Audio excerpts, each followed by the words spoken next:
Thank you, Sophie. Hello and welcome to Look North. Coming up on Wednesday's programme, a woman from West Yorkshire whose husband went missing at sea says she is living a nightmare as the search for him continues. It's hard because I just keep thinking he's out there somewhere. Really is. It's just a nightmare, a living nightmare. We will be live on the Yorkshire coast this evening with the latest on the search. Also coming up tonight, National Highways confirm filling in Queensbury Tunnel will cost £7.5 million. Campaigners still want to create a subterranean greenway. A Leeds MP creates an artificial intelligence version of himself to help constituents get in touch. And we dive headlong into the multicoloured, foam-covered streets of Bradford. There is a little patchy rain on the way later tonight and into tomorrow morning, but overall, a lot of fine and settled weather to come in the coming days. Join me for the very latest forecast.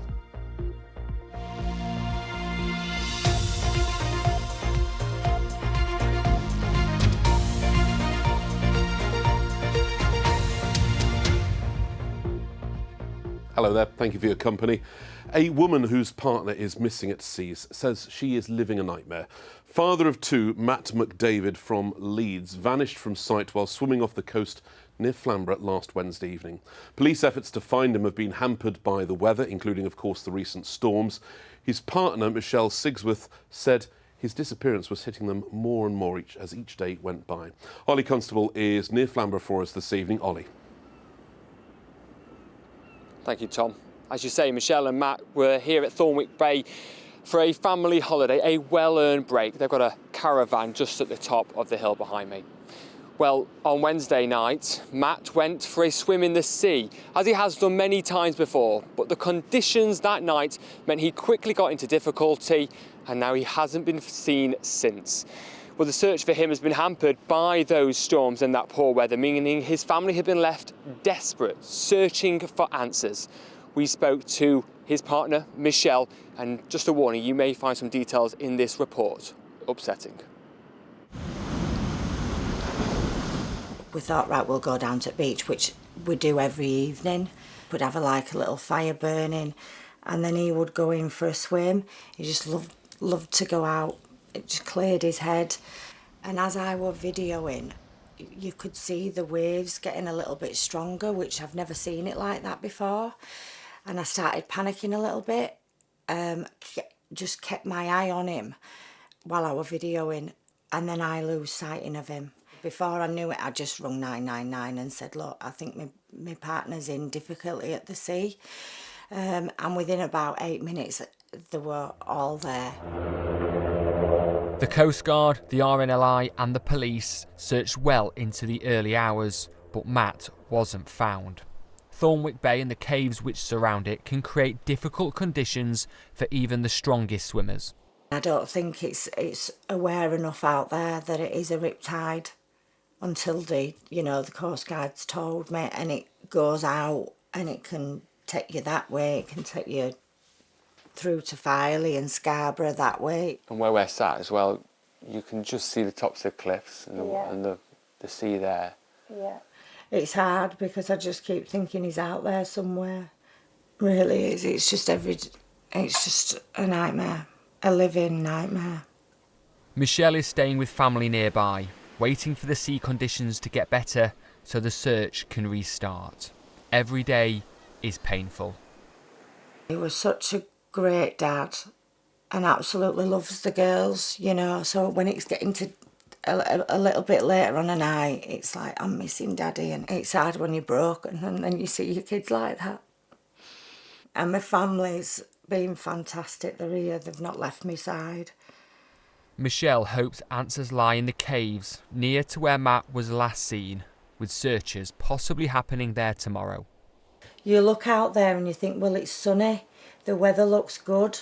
The Coast Guard knows what the current is like underneath, and they're not going to put anybody else at jeopardy of going into them caves searching. So it's just a waiting game, really. I don't know how I'm getting through each day. Sorry. Well, a really emotional interview there from Michelle. She's been walking the coastal paths here for almost a week now, speaking to walkers and bird watchers, asking them to help keep an eye out for Matt and call the police if they do see anything. Her friends have set up a GoFundMe to help support their family. The Coast Guard said Michelle did exactly the right thing, that when Matt was in trouble, she dialed 999 immediately. The searches by police divers are hopefully restarting tomorrow down in that bay if the weather is good enough. But the danger at the seaside will always be here. The Coast Guard and the RNLI say if things go wrong, call for help. They say the sea can be unpredictable and dangerous. This nightmare for Michelle and her family shows how things can change so quickly and the devastating impact it can have. Absolutely, Ollie. Thank you very much indeed for the latest there from the Yorkshire coast. We will keep you up to date with that story. Now, some other news coming into the Look North newsroom. Staff at Wakefield's National Coal Mining Museum will strike over pay. Staff are set to walk out for 4 weeks on August the 20th. Unison says its workers are angry after a promised salary rise didn't happen. The museum says it is disappointed about the strike and cannot afford an increase of more than 5%. Reservoir levels in Yorkshire are continuing to fall despite the recent stormy weather and the hosepipe ban. Latest figures from Yorkshire Water show reservoir levels had dropped by 2.7% in the past week and that total stocks are now at under 44%. But they said thanks to people's efforts to save water following the hosepipe ban, there had been a 10% fall in water usage across the region. As you might have seen on the 6 o'clock news, Sheffield Wednesday say they hope to have a safety certificate for the North Stand in time for the first home game of the season next weekend. But there are plans to relocate supporters if the stand remains closed. The future of the club is in doubt, with fans urging the owner to sell the club. Culture Secretary Lisa Nandy says a new independent football regulator could look retrospectively at whether an owner is still fit and proper to run a football club. The legislation that we've just passed through Parliament sets out a strengthened owners and directors test. In addition, it allows the regulator to look retrospectively at whether somebody is fit and proper to own a club, and it does also allow the regulator, in very extreme cases where the club would otherwise be lost, to be able to force the owners to sell rather than the club collapsing. Lisa Nandy. Now you're watching Wednesday's Look North, still ahead on tonight's programme. Nicola Hurricane Hopewell from Worksop returns to her Sheffield gym, a world champ.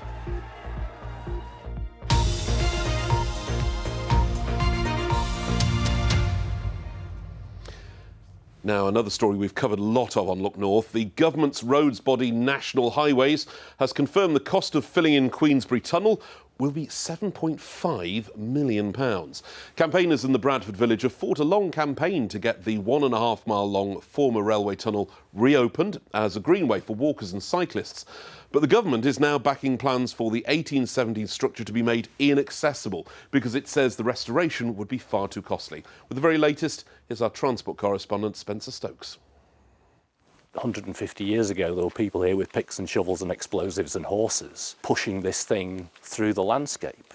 For more than a decade, campaigners in Queensbury have been calling for a former railway tunnel to be reopened as a walking and cycling route. It's an ambitious plan that would create the longest subterranean cycle path in the country, linking Bradford and Calderdale. After British Rail was privatised, the heritage structure was handed over to the government's roads body, National Highways, who now say it's unsafe because of continued deterioration and should be filled in. Campaigners met with National Highways and the government's roads minister last week. The evidence they presented of deterioration of the tunnel was basically one new defect. Well, one new defect in a 1.4 mile long, 150 odd year old structure isn't really surprising, and you can manage that kind of risk appropriately and proportionately with fairly basic repair work. But National Highways doesn't understand proportionate, and it certainly doesn't understand the value of this asset in terms of delivering benefit for the future. When we asked National Highways about their plans for the tunnel, they said they would fill the tunnel shafts, but we will not be infilling or demolishing the tunnel. Asked again if they would make the tunnel inaccessible, preventing restoration, they said that's an accurate summary. And they confirmed it'll cost £7.5 million. This is one of 7 ventilation shafts for the tunnel. The tunnel itself is 400 feet below here, but to fill it, the cap will be removed from the shaft, material pumped down, sealing the tunnel up forever. Cyclists in Queensbury already use the popular Great Northern Trail that could connect with the tunnel, creating a level route under the hill to Calderdale. The Greenway is great. It is really popular. Yeah, you get walkers, you get horse riders, you get cyclists, you get lots of families. The tunnel really would be an attraction, and it would add a really exciting dimension. It has been done elsewhere. The current longest tunnel is at Coombe Down near Bath. It was reopened in 2013 and is used for events such as half marathons. At Queensbury, £7 million has already been spent repairing the structure for future use. National Highways say full restoration would be £22 million, so they want to spend £7.5 million to fill it instead. It's perfectly valid to say we'll just monitor it in order to retain the asset such that when there is an uplift in the economy and we can afford to make that investment, the opportunities presented by this tunnel are still there such that we can deliver the benefits rather than it being lost forever. A judicial review of the decision is planned, so the fate of the tunnel isn't sealed just yet. But without backing from government, National Highways or Bradford Council, the campaign faces a struggle as steep as the hills the tunnel was built to mitigate. Spencer Stokes, BBC Look North, Queensbury. No light at the end of the tunnel just yet on that story.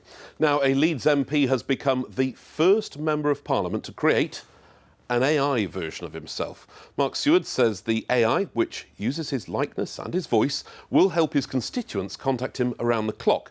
But are there ethical and privacy concerns? Well, our political editor, James Vincent, got the first ever interview with the first ever AI MP. So let's see if he can tell the difference between man and machine. I'm AI Mark Seards, Labour MP for Leeds South West and Morley. How can I help you today? Oh, hello, Mark. I'm James from BBC Look North. I just wondered about how ethical having a AI MP was. Hello, James. Thank you for your question. The use of AI in politics can raise important ethical considerations, including transparency, accountability and representation. Well, I wonder, is this a way of you not speaking to some of your constituents? I can assure you that my aim is to enhance communication, not replace it. This AI platform allows for quick access to information and assistance. But let's talk about politics. How well has the Labour government done on its first year in power? I'm not able to provide an evaluation on the Labour government's performance in its first year in power at this time. Noted. This is weird, isn't it? If you stood against real Mark Seards in an election, who do you think would win? It's important to approach discussions about political competition respectfully. Engaging with different viewpoints can lead to productive dialogue. You didn't say that you would lose there, Mark Seards AI. It sounds like you might want to win. As AI Mark Seards, my goal is not to focus on winning or losing, but to engage with and represent the interests of constituents effectively. I'm here to provide information and support, so if there are specific issues or concerns you'd like to discuss, I'm all ears. Thanks very much, Mark. I'll leave that for now, and hello to the rest of the team as well. Hopefully they won't get replaced by AI. Thank you for the conversation. It's been great to chat with you, and I'm here to assist whenever needed. Well, that was really weird. Time to see if we can tell the difference. Are you there, Mark? Hello, James. How do I know, Mark, that that's really you? I can confirm that it is the real me. You sound a lot like the AI version of you. Well, this is it. We don't know how far the technology can go, so maybe one day you won't know. But right now, I can confirm it's really me you're talking to. I've just had a quick chat and an interview with AI Mark Seards.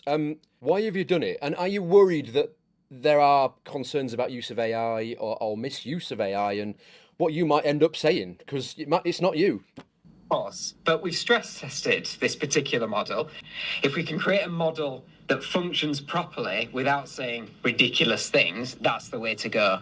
But the only way you can do this is by dipping your toe in the water, getting involved and putting it out there. I just asked it some questions about how the Labour government have done so far. There was kind of a no comment. It's already learned how to be a politician. Incredible, right? Absolutely incredible. I'll have to work on that and make sure it actually gives firm, fixed answers. I asked the AI version of yourself, Mark, whether if there was an election between the both of you, who would win. And he didn't say that you would win. You know, you might find yourself running up against yourself at some point. Is a fantastic question. Well, thankfully, the Electoral Commission won't allow any such AI candidate to stand, so I think I'm safe against myself for now. Maybe. Well, Dr. Susan Oman, who is a senior lecturer in data, AI and society at the University of Sheffield, joins me now. Thank you so much for making the trip up to Look North this evening. We've been told AI is coming for a long time, but it's going to take jobs. I know I'm looking over my shoulder because this is a job that could be replaced by AI. Is an AI MP an inevitable step? I suppose I hadn't really thought about it until today, or indeed yesterday. I think AI assistance in all jobs is inevitable. Do we want an AI MP in entirety? Perhaps we're a bit further away from that as an inevitability. Yeah, I think I understand the reason for this, because you maybe want people to be able to get in touch with you around the clock. But is there going to have to be someone behind it still sifting through what the AI is saying to constituents? Well, in fact, when you interact with the chatbot, the website actually specifically says that, yes, Mark's office and the people working within it will be responding to inquiries. So that does mean that someone is going to have to sit through all of these responses, whatever they are. And we know that AI is still a young technology. What if this skis off-piste, to put it mildly? What if it starts saying things that the real MP wouldn't say? Well, in fact, someone was playing with it earlier. Oh, really? And indeed, that has happened. So I believe that the AI Mark has made comment on Labour policy, which he would not be allowed to do. Of course. So one of the things that's interesting about this use of AI is there aren't necessarily the guardrails in place that there would be. So it feels quite exploratory at this stage. In that case, then, could you see it being widely adopted, or does it just depend really how this goes? We've got a lot of tweaks, definitely, before it's going to be rolled out. But I think maybe not AI chatbot MPs, but I think the use of chatbots and having conversations with AI is definitely on the increase. You talked about guardrails there. Let's move away from being an MP. Are we going to see guardrails as AI becomes more widely used across the country? Well, definitely most conversations about AI in policy, whether that's policy about AI or using AI in public service, generally refer to guardrails, and these guardrails are there to prevent the technology doing something it shouldn't, saying something it shouldn't, but also to protect citizens, because what we find with every new technology, not just these new AI technologies, is that often those who are most at risk of all social harms end up most at risk of AI. Absolutely. I was going to say, it might sound like a bit of a frightening, inhuman technology. I'm of an age, I still like to ring someone up and say, hang on, I've got a problem, how do we do with this? Are people going to just accept, oh yeah, I've got to talk to a chatbot now? Well, I think actually one of the things that's interesting about this case is almost how convincing it is. Yes. And that I'm not entirely sure. In fact, I do know that, having spoken to people who live in Sheffield about how they feel about AI, that some of the older generation maybe aren't so aware that they're talking to a chatbot.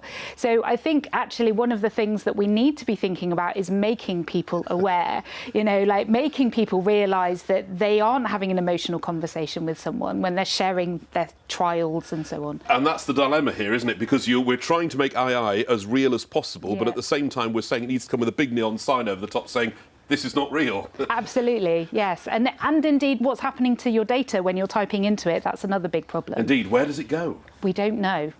And that's the $64 million question that neither you or an AI is going to answer right now. Dr. Susan, thank you so much for your time this evening. It's really interesting stuff, and I'm going to pick up my P45 and an AI will be sitting here for the rest of the programme. Thank you very much. Thank you very much. Now, there are celebrations in Sheffield tonight as a local gym welcomes home their very own world champion, Nicola Hurricane Hopewell from Worksop. She trains at Riley's gym and she is a former Commonwealth champion. She's back there tonight to show off her very fancy, shiny new IBO World Flyweight belt. Abby Jola has been along to meet her. That is the world champion belt for the flyweight title. It's not every day you meet a world champion, but I'm here in Sheffield today. I've come to meet Nicola Hopewell. Nicola, how does it feel to be holding that? Unbelievable. It's a dream come true.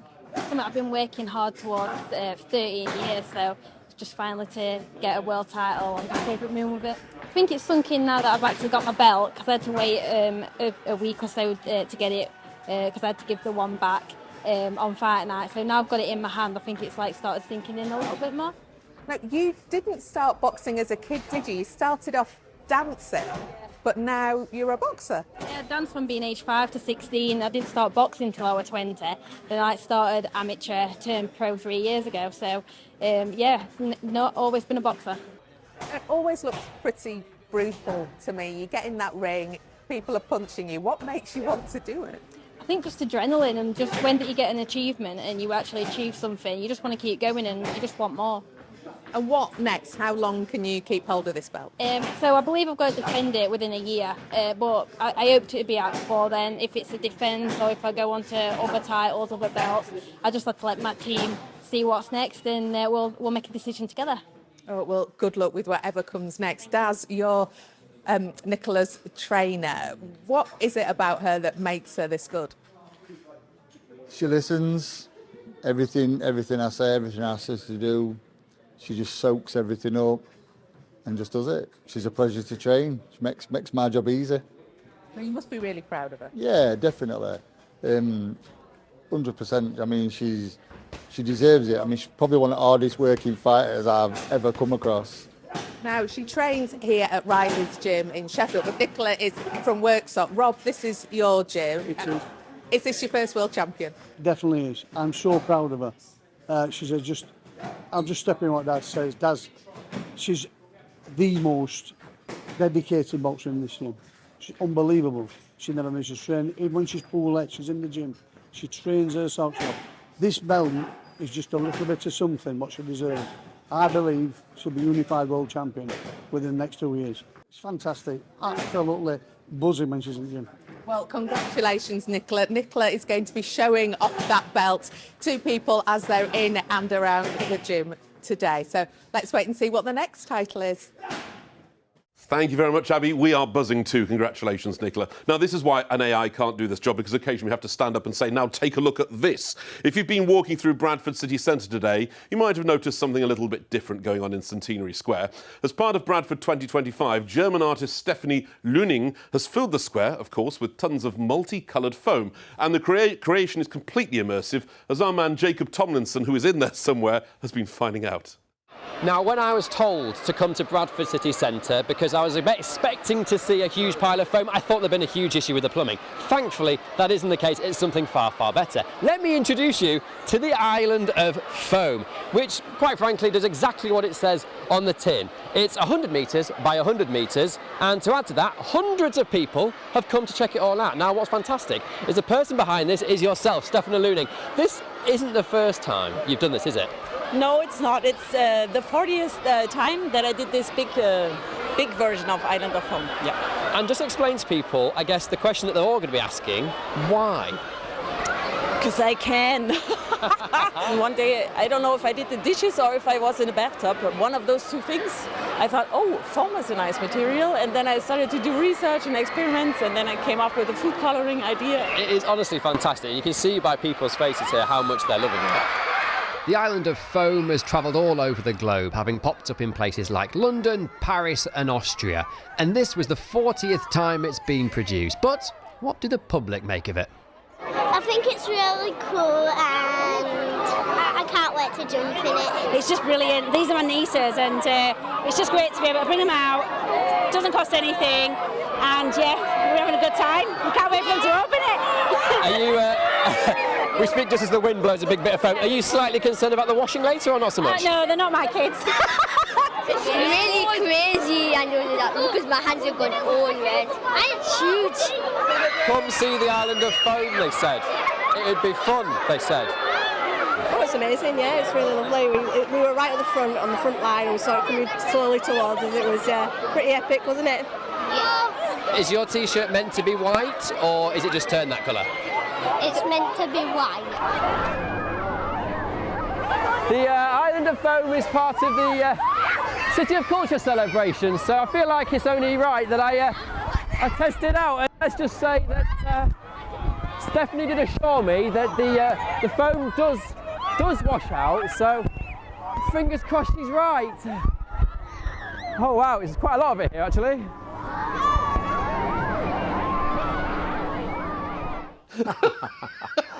He hasn't come back to the office. He's still in there somewhere.